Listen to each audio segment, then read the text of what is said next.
You can look at the first Pride March. So you How many puppy masks and leather dom daddies were there? None. You did not see anything of what people are saying was always part of Pride. What about how many black trans women were leading the charge? Joining me to talk all things Pride Month, we have Tim, aka the grumpy old gay. Thanks for having me. It's been a while. Yeah, it's been a while. We chatted before and people really enjoyed that episode. It got a lot of engagement and views. But I wanted to talk to you again because I saw a TikTok of yours about Pride Month that I'll insert a little snippet from. Grumpy old gay rant of the day. There are LGBT people all over this app saying, you know what, it is Pride Month, but I'm not going to go to any of the Pride festivals. I am one of them. It's just not for me. Don't get me wrong. In my early 20s, I used to go to Pride every year because it focused on something different. So for me, I've been a pretty big critic of Pride Month since kind of my adult political awakening in maybe 2019.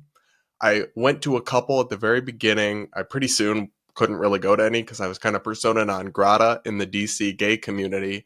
But I hated how hypersexualized they were. Like, I'm not really a kink shamer or anything like that, but I didn't appreciate it being conflated with just being gay and being such a big part of it all. And especially given that there were kids at a lot of the events.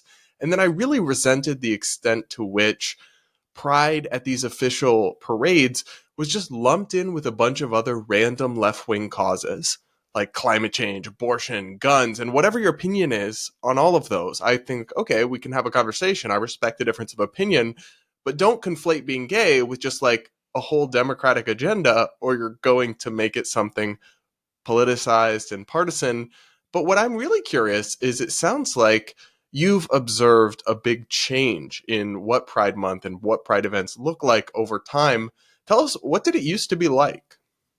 Okay, so my first... Not to call you old. No. I embrace my age. I'm looking forward. I turned 50 this year to be a golden gay, so I'm embracing my age. My first Pride, I will never forget. I call him my fairy god Homo. I met when I was in college. He was one of my pharmacy patients. He had full-blown AIDS. He and his partner both had AIDS, and I was looking to get into graduate school, and they got me involved in something called the West Palm Beach Comprehensive AIDS Project.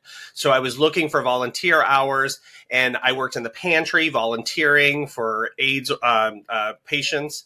And they took me to my first Pride because I was working the booth.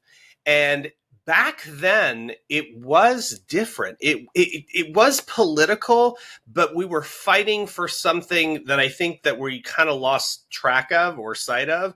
Back then, we were fighting for our best friends' lives. I was fighting for my best friend's life. I mean, he had no T cells. He was dying. I was watching my best friend die in front of me. So we were fighting for something different then. We were fighting to make sure we didn't get fired from our jobs because of who we were. We didn't really have any federal protections when it came to the workplace. And it was more of bringing awareness to the people that you know just so happen to be gay. It wasn't like an identity back then. And I was very, very active in the gay community in Fort Lauderdale, in West Palm Beach, in Orlando, even in Colorado when I was going to college there. And then when, I don't know, I want to say in the last 10, 12 years, I saw a shift in what was happening in Pride. And I wasn't exactly proud of what I was seeing. I'm like you. I'm not shaming anybody. I just didn't feel comfortable. Like you said, I saw kids coming to Pride. And in small town Pride events like Fort Collins, Colorado, where we had Pride, it was more of just a celebration of everybody. You didn't have to be gay. You didn't have to be trans or anything like that. It was family friendly. But in the bigger cities, it does seem like there was a shift more to sexualize things. And as an educator, I didn't feel comfortable in that environment having kids around it. And I don't understand why that shift occurred. And I get a lot of pushback from people because I'm not a gay historian. I like to read. I've always wondered things and I investigated on my own. And a common response I was constantly getting was, it's always been this way. And I'm like, has it? Because I don't remember it this way. No. So I didn't know that you can look at the first Pride March, which was the Christopher Street Gay Liberation March in June of 1970. The entire march used to be available on YouTube. So How you many could see puppy masks and leather dom daddies were there? none. You did not see anything of what people are saying was always part of What about how Pride. many black trans women were leading the charge? That's the weird thing. Marsha P. Johnson was there. And they've romanticized her. And I have nothing against the woman. But it was another thing when it comes to pride. I was always told I have to thank Marsha P. Johnson. And I'm like, okay, cool. What did she do? I want to learn.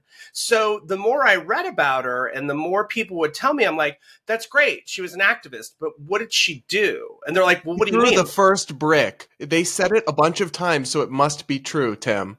They even made a shirt. And I'm just like, It's wow. just not historically true. Like, she showed up after it had started. And I guess even whether Marsha P. Johnson counts as a black trans woman is somewhat dubious because that term didn't really exist. Marsha was a drag queen.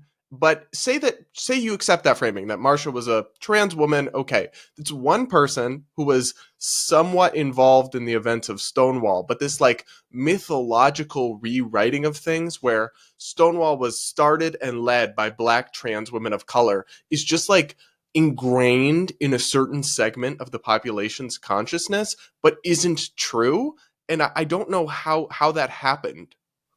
Because this is my own. First of all, I don't hate anyone. I'm not a bigot, but I do like to understand the whole picture and hear the whole story. And I think because I will admit, as a white, gay, cis male, that black, brown, trans people have been marginalized in our group. And I think that they chose her as a messiah to help say, I think it was to more include people that were being either disenfranchised or just being excluded from the group. And in an effort to include them, they made her the figurehead to say, well, you owe everything to this. And I have nothing against Marsha P. Johnson, but when I ask people that shove that down my throat, I'm like, well, what about Stormy? And they're like, who? And I go, oh, you don't know who Stormy Lavar? I never can say her last name right. Lavarier. They don't even know who that is. And I'm like, okay, and what about Raymond Castro? Who's that? I'm like, these were the people that were actually in Stonewall during the raid. These are the people. Stormy is the one who yelled to the crowd when she was getting pulled out. Why are you letting them do this? That sends chills down my spine every time I tell that story because she's the one who really kicked it off.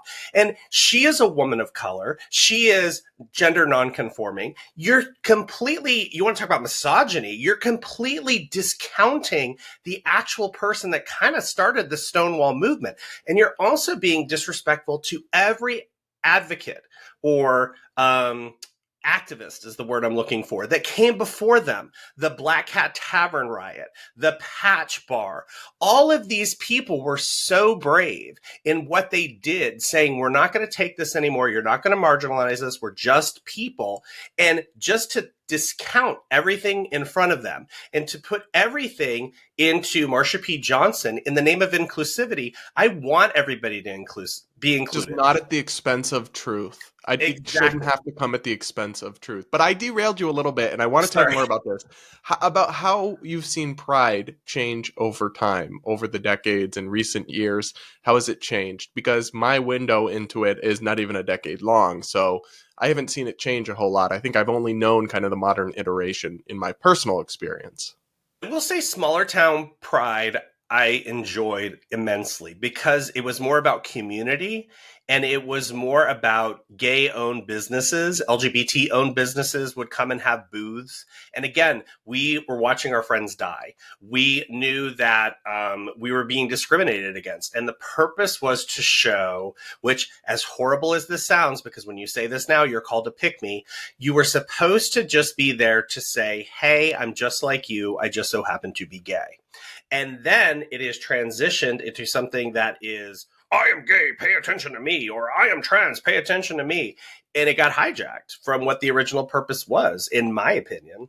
And I Yeah, just I mean, it's funny that you say they'll call that like pick me or whatever, but that's kind of the point of activism, actually, is to get society to like you and agree with you. I mean, we live in a democratic society where you have to convince the public to, if you want rights for your group, well, you have to convince a majority of people that your group deserves rights. And so they're like, well, that's just respectability politics. And I'm like, yes, it is. Yeah, my that is my point. Correct. You're finally getting it. But they act like that's some kind of dirty word, as if they have the right, and maybe they have this right, but it's just not realistic, to be as transgressive as imaginable. Do as much as they can to do things or present themselves in ways that are distasteful to the public, but then the public still has to accept them and grant them every right that they want in society. That's just not like going to happen. Maybe you should say, well, people's basic rights shouldn't be a popularity contest.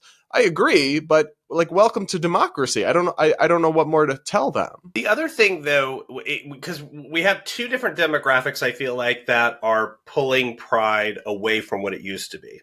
One is the overt sexualization of everything, and you still have the right to do those things in the privacy of your own home.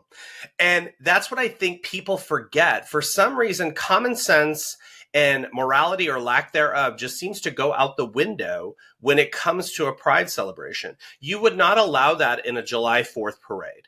You would not allow that in a St. Patrick's parade. It's as drunken as that is. You wouldn't tolerate that. So what is it about pride where you feel the need to do those things in public? I have friends that are in that community, and they talk about Folsom Street, and I always say, even that, I understand that it's more guarded, but what you do in the privacy of your own home, that's what the original fight was. I thought was Or even in a public setting that's just not conflated with LGBT. So, like, one of the criticisms that I made in years past was in DC, they had a massive LGBT kink and leather conference.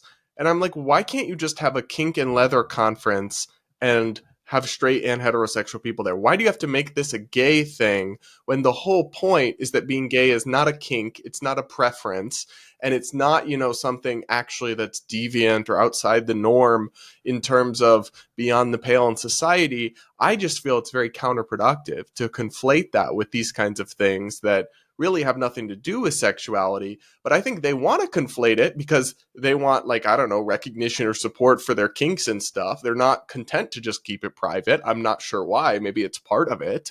And so they're trying to hijack the broad acceptance that gay rights has enjoyed until maybe it still mostly is, but until recently we've seen it start to slip a little bit in the polling and stuff. And I'm like, but no, you don't seem to realize you're not going to capitalize on that increase in support. You're going to drag it down with you. We don't want that. don't I agree. And the thing is, I honestly, and this is where I'm hoping that we don't get you in trouble on YouTube. Um, I don't understand this need people have to be oppressed. It's like they're looking for a reason, and they're creating reasons for people to discriminate against them or oppress them in some way, shape, or form. And you doing overtly sexual things in public in the name of pride, and then when people call you out, then you're like, oh, I'm playing the victim. I'm like, you're not the victim. You were the catalyst for this. And I hate the fact that it seems like we were on this great trajectory where everybody knew someone who was LGBT, and everybody was supportive in the fact that they were like, it's your life. Even my family members, they're from Florida, they're Republican. They were like, we support you because you were you. But we're losing that support because we're getting hijacked. I mean, quite frankly, the movement has been hijacked, and we're going off into a path where the name of inclusivity, now you are excluded if you are not falling in line with the rest of the, I'm sorry to call it, it seems like a cult.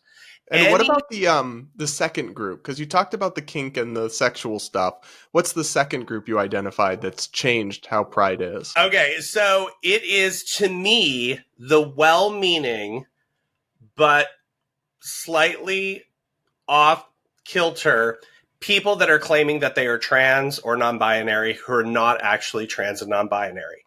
I got so much hate a year ago from a TikTok I made where I was not making fun of trans people. I was not making fun of non-binary people. I was making fun of straight heterosexual couples that are claiming that they are queer or non-binary in an effort to, I don't know, seem oppressed or seem included or seem edgy. I don't know. And that TikTok got so taken out of context. I was called phobic. And I'm like, I'm not phobic. You missed the point. I wasn't making fun of trans people. I wasn't making fun of non-binary. I was making fun of boring, middle-class, white, straight people who are literally just for some reason, I can be non-binary. And I tried to warn, and I'm kind of sarcastic, and I tried to warn, I said, the trans community has always been the most fragile members of our community. And I was accused of gatekeeping. And I said, you're damn right I'm gatekeeping because there has to be a level of gatekeeping. If you Mm-hmm. do not gatekeep it, people will want to do bad things and use that title to do bad things. And we've seen it all over TikTok. That person is famous. They were just at Disney World and they are literally pulling down the trans community further than what they were. And they've never been that high anyway. They were starting to gain momentum, but then you have these people that in my mind are just cosplaying or experimenting with gender. And that's fine, but you don't need to appropriate the label as you're trying to find who your true self is. And it's coming at a detriment to our most fragile, vulnerable population. But I was the bigot for calling that out. I was like, No, you're not. And they just throw that around like candy at Halloween, which is one of the reasons it's lost its power. And unfortunately, I think you are seeing a genuine rise in bigotry and nastiness towards trans people that I don't support. But part of the reason is because they've stretched it. So, like, if trans doesn't mean anything, if there's no medical basis for it, right? Because there always have been a tiny percent of people who have severe gender dysphoria for whom the best thing for them in life is to transition. And I've always been supportive of that, though I think they should wait till they're adults or near the age of adulthood to make irreversible changes. But the problem is that you have people claiming that, well, I'm trans non binary. I don't actually have to do anything. It's just how I feel inside and it's valid in my truth. I'm sorry, but that's like not a real thing. There's no scientific basis for that. Nobody's going to take it seriously. It's not really credible. It's just kind of like, in my view, almost the new goth. These people are conflating their gender for just like their personality or their style or something. And I'm sure they don't realize they're doing it, but they're almost delegitimizing the idea of a trans person and them having gender dysphoria. And the thing that makes that worthy of respect is actually the medical basis of it, because it's not just something people wake up one day and choose. It's something they struggle with for years and will cause them intense distress if they don't transition in some cases. And when you're conflating that with the fact that like you want a nose ring and a somewhat gender ambiguous haircut, it's not the same. And what you're doing is you're watering down the category and you're stripping it of the seriousness with which people used to treat it. And by then and then you're trying to demand that same level of respect and credibility for something that's frankly like not particularly credible or serious. A lot of this, oh, my gender is cupcake slash cupcake self or whatever. Some of it's attention seeking. It's just the truth. In the era of TikTok and Instagram and all this, we've made attention a form of social currency and we've really valorized victimhood. We've made this kind of a thing where it's like, well, how interesting are you? How many groups do you belong to? How many marginalized identities? And so of course then you're incentivizing the boring heterosexual white girl to actually declare herself genderqueer and get a nose stud, and now she's dating a man, but it's a queer relationship. But the byproduct of that, or the end product of that, is then people think it's all a joke, because like if it can mean nothing for that person, then does it mean anything for these other people? So there is real harm. It's not harmless, is I guess what I'm saying. I was doing a TikTok live because I was bored the other day. I rarely go live, and one of the things someone had brought up was what were my thoughts on transitioning minors and things like that. And as someone who has been in education forever, I can't say what I want to say because I'm afraid of getting fired, but I'm not at work. Not everything needs a label. And that's the thing I wish the younger kids would understand is not everything needs a label. Everybody goes through in adolescence, even my early 20s. You're still trying to find out who you are. And I sit on the fence on this because sometimes I feel like there's a power in label, like identifying I am gay. I finally know who I am. But on the other hand, when you're too busy just grabbing at labels, it has a detrimental impact. For example, no shade to this person, JoJo Siwa. She made her entire A little bit of shade, personality. actually. A little bit of shade. From me, at least. But go She made on. her entire personality about being a lesbian. Mazel tov, you're a lesbian. But then now she's completely open about being in this relationship with a man. Now, in the first part of me is like, why does it matter? I mean, like, whether you want to be with a man, whether you want to be with a woman, be who with you want to be. But the issue is when you're a public figure like that, or you're popular on social media, and you make a switch like that, it does make it seem like it's a phase. And as someone who lived through that experience where my parents made me go to a therapist and stuff when I came out because they thought it was a phase, it's insulting for those of us that lived through it. And I'm not trying to take away from the younger generation. I'm not trying to be a bigot. I'm not trying to be phobic. I'm saying that someone who had to live through, are you sure it's not a phase? Are you sure it's not a phase? You're actually reinforcing a common belief when it comes to the LGBT community that it's a phase that you'll grow out of. And that's where I have issue. That's the exact point that I was thinking about with this, because the whole point is not that there's anything wrong with JoJo Siwa having some sort of journey she's on where she might at first think she's a lesbian and then realize, actually, maybe I'm bisexual or maybe I'm heterosexual, and she ends up dating a man. Absolutely, there's nothing wrong with that.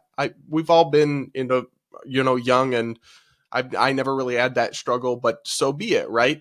The problem is that for whatever reason, our celebrity culture, our social media culture so incentivizes and celebrates people for adopting labels and identities that she was like urged to come out as a lesbian. And that got her all this clout and recognition and that had this profound allure. But then she realized she's like not exclusively a lesbian, clearly, because she's in a relationship with a man, and that not what lesbian means. And now you have this example of this super famous person who went from being a lesbian to being seemingly heterosexual or maybe at least bisexual. That's our whole argument, was that, well, she clearly must have, the truth is she must have never really been a confirmed lesbian. She was just figuring it out still and then said that prematurely, but unintentionally. I'm sure she didn't seek to undermine, the validity of lesbians, but she sent a message to the public that, oh, look, you can go from being a lesbian to just being happy with dating and ending up with a man. The whole point is that so many lesbians for so long were told, you just haven't found the right man yet. And that's, of course, not true for actual lesbians, but apparently was true for JoJo Siwa. And the same thing, what I was trying to point out when I was called all those names on TikTok happened with Demi Lovato. I don't know if you remember, but she came out as non-binary. And I'm like, are you though? And now she has distanced herself from that title. There are people, I am sure, that are actually somewhere in the middle of the gender spectrum. But when, just like you said, when celebrities appropriate a title, I don't think, especially in the younger generation, they understand with the appropriation of that title, there comes a certain amount of responsibility to people who share that title.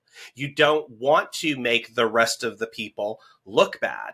And when you say you're a lesbian and then you're in an affair with a man at a young age, like you said, it makes it seem like something you can outgrow. If you're a pop star who says you're non-binary and now you're not, that makes it seem like it's a phase. It literally turns the entire true LGBT experience into a joke.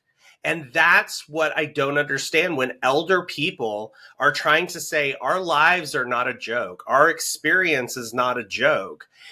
Why we're called phobic for trying to protect people from that. I don't get it. You're just gatekeeping. You don't I understand. am. I'm gay.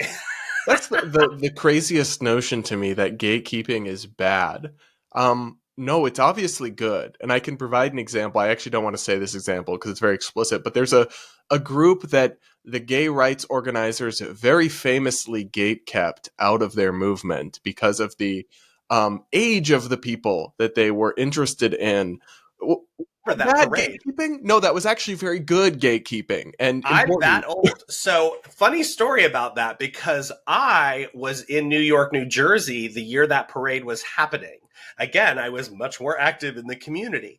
And I remember there were two huge parades that were going on in New York at the time. There was the main one that specific group that you were mentioning tried to be a part of. And you're right. We all said, oh, hell no. What you're advocating for is not what we are. And I'm not sure if they were allowed to march in the secondary march or not, but I think the secondary march even said no. So yes, gatekeeping is important because we are still, contrary to what some people think, a vulnerable demographic. So we have to make sure we gatekeep. Yeah, and the idea that that's like a dirty word is so strange to me. But I guess I wonder, because you're creating content on TikTok, I'm sure a lot of the people that watch your videos are on the younger side, or maybe younger members. I think you call them queerlets, the young people. Um, do you notice any shift in the winds, any change? You've been doing this for a couple of years now. Are some people starting to get it, or not really still? And some are. Um, I'm trying to not jump on the trans person at Disney bandwagon of hate, but when the dust settles, I will make content saying all of the names you called me, this is what I was trying to prevent. This is what I was trying to warn you about. You need to take a moment to back up and regroup. I love my trans brothers and sisters, and I want to protect you from being exploited and having laws created based off of not the actions of trans people, of the people that are being cosplaying as trans. The other thing that I find interesting, and I know this sounds like very nebulous because I hate when politicians do this and they don't name names, but I can't name names. I've had so many gay and lesbian, just run of the mill gay and lesbian people reach out saying, thank you for being you, because they're young and all they're seeing is the extreme radical queer. They're not seeing just gay. They're not seeing just lesbian. And I was having a conversation with my friends. I think it's all the environment in which you grew up with, because I grew up in a small town in Florida, and across the street from us was a gay couple with a son. That was what was normal to me in the 80s, was even gay people lived together and had a child. My mother had a friend at work. Her name was Judy, and her partner's name was Cindy. And they were a monogamous couple, and they had a son. This is what was normalized to me as being gay. You found a life partner, you had a family together. It was no different than being straight. And I know that's a dirty word in the queer community now about heteronormative. But I think a lot of times people yearn for that, the younger LGBT people, and they're not seeing it. And they're only seeing the most vocal, the most outspoken on social media. So a lot of them are afraid to come out because they don't want to be associated with that. And I keep telling them, you're only seeing a very, very small, loud demographic, Yeah. but you will find your niche. It is okay to come out. If you have questions, feel free to reach out to me. There's other people in your community that I guarantee feel the exact same way. So that's one of the Yeah. big shifts that I'm seeing. It's really interesting that you say that, because when I first started my career, I don't know how much you follow my other content, but I'm probably in the center right politically. I'm not a far right person. I'm not a huge Trump supporter or anything like that, but I at least traditionally was associated as like a Republican. I don't even really claim that label now, but I got a lot of messages when I first started doing journalism and television, and I was openly gay, wasn't ashamed about it, wasn't closeted like, your Republicans would have been 10, 20 years ago. A lot of them were on the DL, and a lot still are low key. no tea, no shade, but I could also name so many names. But I was very open about it, and I would get like hundreds or probably over the years, even thousands of messages from young gay men or even young lesbian women who were like, wow, I didn't know there were really people out there like me because, they leaned more conservative. They felt really patriotic. They liked country music or whatever. And what was held up as the representation of like queer today had just wasn't, not even in a judgmental way, not saying it's bad, but it just wasn't them culturally, values, political beliefs, ideology, any of it. And it's so funny because what they'll do, the kind of progressive dominant thinking in the LGBT community, is they'll talk so much about the need for representation and diversity. But that doesn't really extend to diversity of thought very often because not to say there's no one who truly is this. I think there are some people, but if you have any sort of different perspective other than the popular mainstream one in like the mainstream LGBT community, you're just immediately a pick me, you're immediately a grifter, a sellout, a traitor. And I mean, I think there's some people for whom that label might be appropriate, but I certainly don't think it's inherent to having different beliefs. And it's always just struck me as just a really remarkable inconsistency among this crowd. Exactly. It's the group that celebrates diversity, but not diversity of thought.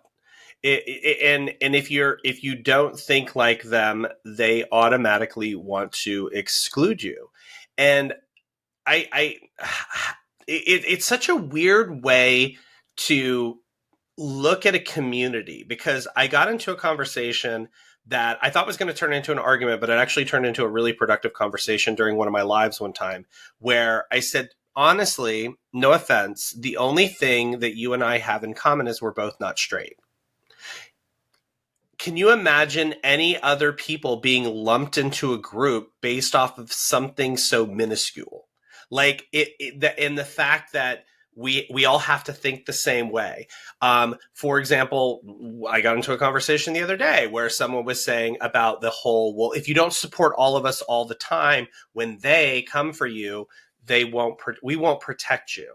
And I'm like, Queen, please. First of all, my brother had to correct me on this because he's like, you were gay during the Ford administration, the Carter administration, Reagan. Because I went down all the presidents. I'm like, I was gay during all of this and no one ever came for me. I appreciate your thought that you think you need to protect me, but I'm good. Really, the only thing we have in common is we're both not straight. So I don't understand why that one minuscule thing makes you think that we all need to think alike. And I would never discount the way someone else thinks within the community. I just don't agree. And I don't know, and this is a societal thing. It's not just the LGBT community, in the fact that I can disagree with you and still like you. I can still just like something vehement that I can disagree on. I can still like you as a person. And I don't know why that's become such an issue in the LGBT community that always claims that they celebrate diversity, because they don't celebrate diversity of thought.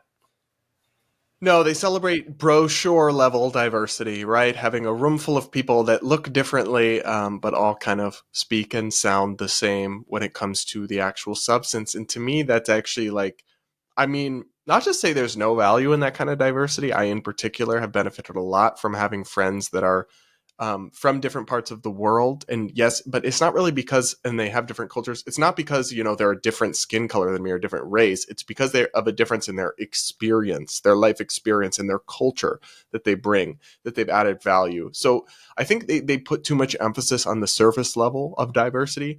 Oh, well, you need a diverse environment. So you need to have a person of color. You need to have, a lesbian. You need to have this and this and that. But like, oftentimes, this reminds me of a really funny thing from a few years back. The Huffington Post, I think it was them, it might have been some other like liberal news website, posted a picture of around the table all their editors, and it was all women. And they said, notice anything? And of course, they were trying to brag about the fact that they're all women. But of course, by the same argument that diversity is important, you would be like, well, surely if you're covering all of America, some men should be involved. But not even that. The funniest thing was like, they were almost all affluent white women from like elite universities. And so in the surface level, at the most surface level, this was a diverse group and they were like breaking boundaries. But in reality, there wasn't a whole lot of diversity in that room in any meaningful sense. And I think that's what we've gotten away from. I don't agree with the people who see like are anti-diversity or think or are just neutral on diversity and see no value in diversity. I like living in a diverse society with all sorts of cultures and people and food and languages. And I disagree with the people I see on X saying, I don't want to hear someone speaking Spanish around me. I'm like, no, that's fine, right? I mean, they should also learn English. That's not an offensive thing to say if they're going to be in America, but I'm not. I like living in a pluralistic and diverse society, but we can't just do that on the most surface of levels. And that's what I think the whole diversity movement has become closely associated with in people's minds. So some of them just rip up the book and say, okay, well, screw this whole diversity thing, which I don't fully agree with. Even then, there was like, I don't know if you noticed the trend, and they were making fun of them, and I forget his name. He was the actor on Modern Family, Jesse Tyler Ferguson, and I think he had taken a picture at Thanksgiving, and it was his Friendsgiving, and it was mostly gay white males, and it started this whole trend of when gay males take a picture, they all kind of look the same. And I get the point, and I had made a TikTok about this, it got some traction. I'm like, I get your point, but are you telling me that I need to go out and seek people's friendship based on their skin color? Because people make friendships based off of common experiences. And sometimes, unfortunately, we're still kind of segregated in some of our experiences. And one of the things that I pointed out is my two bestest friends in the whole world, if you look at us, we all have the same skin color, but one is from Mexico, like Mexican, not Mexican American. He is from Mexico. And the other one is from Syria.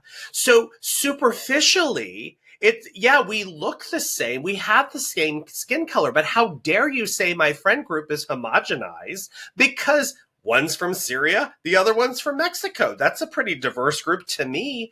And it's offensive to tell people you need to choose friends based off of skin color to make your holiday photo look like the United Colors of Benetton. It doesn't make sense to me. I don't get it. No, you're actually putting it very well, and that's a really funny story. I do absolutely agree. I mean, I would encounter this idea sometimes in my college days. I went to one of these ultra woke colleges, and they would say, "Well, like you're a white male, so you're privileged," and and then I'm a POC, so I'm marginalized. Somebody would say that to me in classroom, and so I'm like, well, there's a couple problems here. One, that's not an argument. It doesn't mean you're right. Like, it doesn't make you more or less correct in the thing you're saying. Two, you're kind of making a lot of assumptions here, right? That it may be true in the absolute aggregate that like white males have it easier than women of color in some statistical or society wide sense. Let's even like postulate that, like say, yes, that's true for the purpose of argument. That doesn't tell you anything about me as an individual or the fact that I was like abused as a teenager or had serious mental health struggles or all these other things about me that actually kind of make the notion that I've had some privileged life laughable. But you just saw a white man and assumed privilege. And yet somehow we're supposed to believe that that's a worldview that is like progressive. I actually think it's like very reductive and flattening and one dimensional. One of the things that me and one of my friends have talked about, because again, it may not look like I have a diverse group of friends, but I do, is the word privilege. Every culture says, well, in our culture, this word means this. And I have repeatedly told this. I grew up extremely poor, white in Florida. Privilege to us meant rich. So a lot of Caucasian, impoverished people, the word privilege meant rich. So when you tell them that they have privilege, they immediately shut down because they're like, you don't know anything about me. I grew up very, very poor. Will most Caucasian people agree that in American society that their skin color often gives them an advantage? Most of them would buy into that. So some of the things we've said, well, why do we use the word privilege instead of advantage? Because I think you would get more buy-in and people would be more cognizant of different people have different advantages in life based off of certain things rather than privilege. Because if you want me to acknowledge a word means something to you, you have to acknowledge the other person that this word means this to me. So that's, I bet I get your point. Yeah, no, and it's interesting with the diversity thing as well. Like you're talking about the friend group.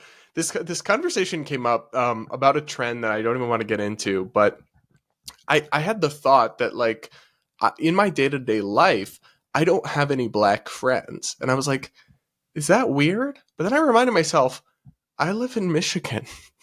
I live in Grand Rapids, Michigan. 95% of the people around me in life are not black. And I don't have very many friends. I'm an introvert. So, like, it's not that I'm not open to being friends with a black person. I have had close friends who are black in kind of other life stages. But I was like, is that weird that I don't? And I had that little thought inside my head. And had to realize, like, no, it's not. I encountered the same thing with diversity statistics at the University of Massachusetts. They would be like, this school is 55% white. And they would say that like UMass has a lot of work to do on the diversity count. And I'm like, but bro, like Massachusetts is like 70% white. So if anything, we're like already doing more diversity than what would just be expected. But they don't even consider that context sometimes. And it's to me, it's one of those things you can't win for losing because, again, I come from the generation because I'm older that we were told we're not supposed to acknowledge someone's skin color, treat everybody equally. And then we move into this, you have to acknowledge someone's skin color because their skin color, it gives you a clue to their culture and to their upbringing. But then they forget that you have affluent people of all different skin colors. So now you're asking me to make an assumption based off of a simple observation of someone's skin color. So it's like, where am I supposed to go? I'll do what you tell me to do. Just what am I supposed to do? Well, you keep trying to keep up with the times, but pushing back on people and trying to restore some sanity. I appreciate your videos and your content. I will try.